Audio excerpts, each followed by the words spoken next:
સુવિચાર. મૃત્યુથી ડરનાર માણસ જીવનથી પણ ડરે છે.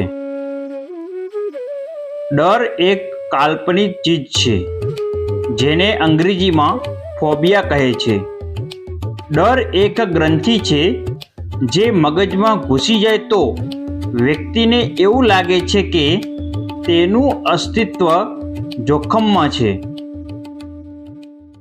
કેટલાક લોકોને પાણીનો ડર લાગે છે, કેટલાકને અંધારાનો ડર લાગે છે, તો કેટલાક લોકો જીવજંતુથી ડરતા હોય છે, તો વળી કેટલાક એકલા હોય ત્યારે ડરે છે.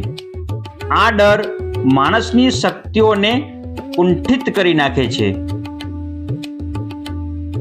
ડરપોક માણસ અમુક જાતના કાર્યો કરી શકતો નથી.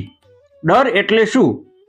ડર એટલે ડરનાર વ્યક્તિને એવું થાય કે આવું થશે તો હું મરી જઈશ, આમ થશે તો હું મરી જઈશ.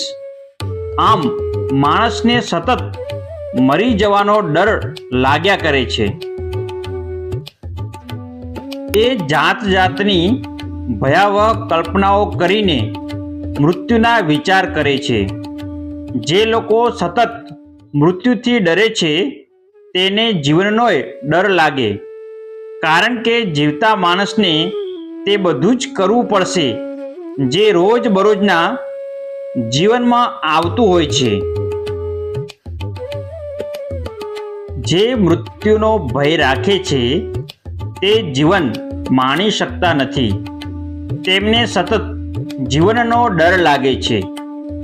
દરેક માણસે એટલું સમજી લેવું જોઈએ કે મૃત્યુ હકીકત જ છે, એ વ્યક્તિના હાથમાં નથી અને એનાથી ડરવાની જરૂર નથી.